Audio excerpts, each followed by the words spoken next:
আসসালামু আলাইকুম ওয়া রাহমাতুল্লাহি ওয়া বারাকাতুহু। বেহেশতে জিওর দ্বিতীয় খণ্ডের আজকের মাসআলা হলো আযান ও ইকামতের সুন্নত ও মুস্তাহাব। আযান ও ইকামতের সুন্নত ও মুস্তাহাব। বেহেশতে জিওর কিতাব থেকে এই মাসআলা সম্পর্কে যতটুকু সম্ভব আলোচনা করার চেষ্টা করব ইনশাআল্লাহ। ওয়া মা তাওফীকি ইল্লা বিল্লাহ। আযান ও ইকামতের সুন্নত দুই প্রকার। আযান ও ইকামতের সুন্নত দুই প্রকার। কোন কোন সুন্নত মুয়াজ্জিনের সহিত সংশ্লিষ্ট, আর কোনটা আযান ও ইকামতের সহিত সংশ্লিষ্ট।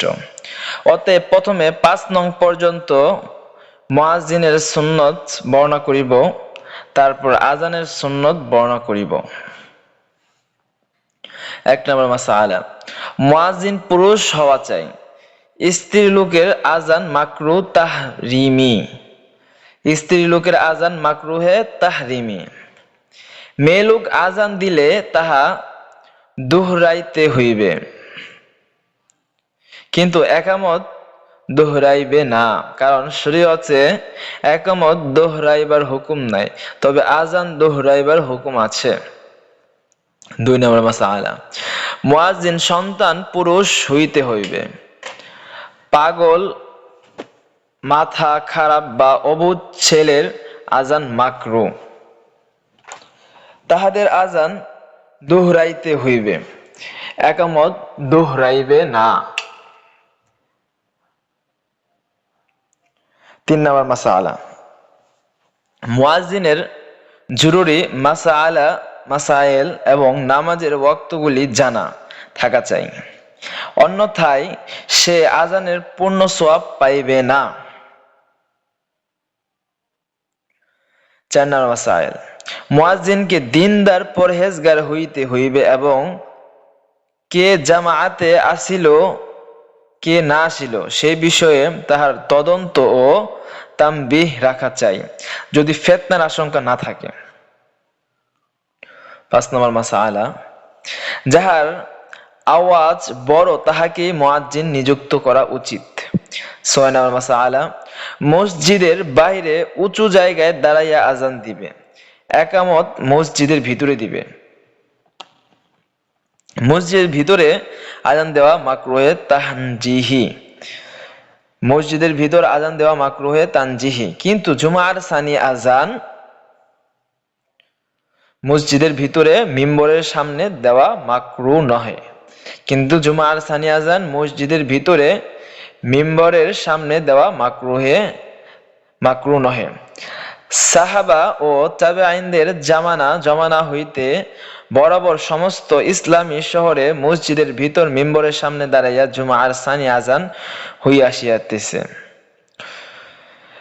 অধুনা ইলমে দ্বীন কমিয়া যাওয়ার কোন লোক না বুঝিয়া বলিতেছে যে জুমার সানি আযান মসজিদের ভিতরে দেওয়া বেদাত।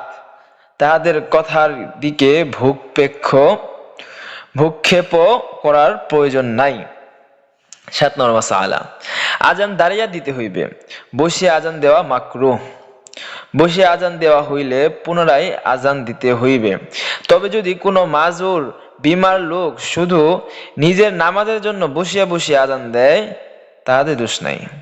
অবশ্য যদি কোনো মুসাফির, আরোহী কিংবা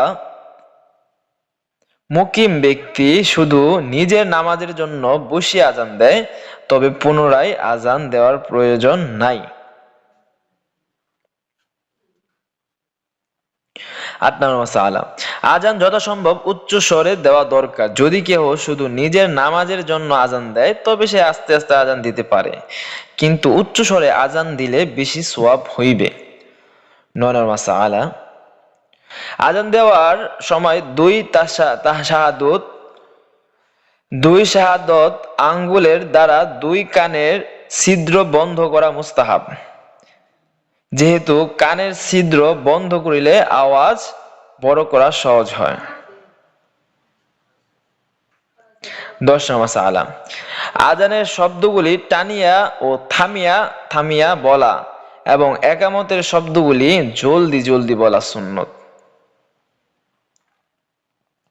অর্থাৎ আজানের তকবীরের মধ্যে প্রত্যেক 2 তকবীরের পর এতটুকু সময় চুপ করিয়া থাকিবে যেন শ্রোতা তাহার জবাব দিতে পারে। তকবীর ব্যতীত অন্যান্য শব্দের প্রত্যেক শব্দের পর এই পরিমাণ চুপ থাকিয়া পরে অপর শব্দ বলিবে। যদি কোনো কারণ বশত আজানের শব্দগুলি থামিয়া থামিয়া না বলে তবে পুনরায় আজান দেওয়া মুস্তাহাব। আর যদি একামতের শব্দগুলি জলদি না বলিয়া থামিয়া থামিয়া বলে তবে পুনরায় একামত বলা মুস্তাহাব নহে। 11 মাসআলা, আজানের মধ্যে হাইয়া আলাস সালাহ বলিবার সময় ডান দিকে এবং হাইয়া আলাল ফালাহ বলিবার সময় বাম দিকে মুখ ফিরান। বাম দিকে মুখ ফিরানো সুন্নত, তাহা নামাজের আজান হোক বা অন্য আজান হোক, কিন্তু বুক এবং পা ঘুরাইবে না। 12 মাসআলা, যদি আরোহী না হয় তবে আজান এবং একামত বলিবার সময় কিবলার দিকে মুখ রাখা সুন্নত, অন্যদিকে মুখ করা মাকরুহে তানজিহি। 13 মাসআলা, আজান দিবার সময় হৃদয়ে আকবর হইতে পাক হওয়া সুন্নত।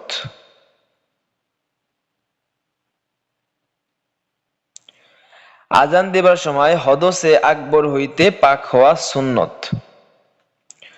উভয় হদস হইতে পাক হওয়া মুস্তাহাব।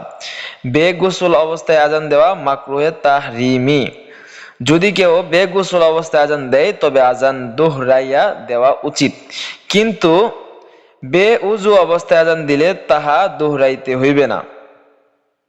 বেগোসল ও বেউজু অবস্থায় একামত বলা মাকরুহে তাহরিমি।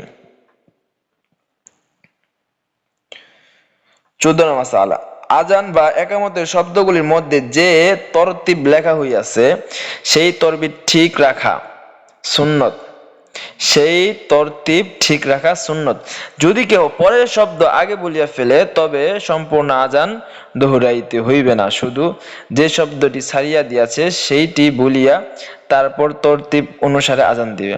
যেমন যদি কেউ আশহাদু আল্লা ইলাহা ইল্লাল্লাহ ছাড়িয়া আশহাদু আন্না মুহাম্মাদুর রাসূলুল্লাহ বলিয়া ফেলে তবে স্মরণ আসা মাত্র আশহাদু আল্লা ইলাহা ইল্লাল্লাহ বলিবে এবং তারপর আবার আশহাদু আন্না মুহাম্মাদুর রাসূলুল্লাহ বলিবে।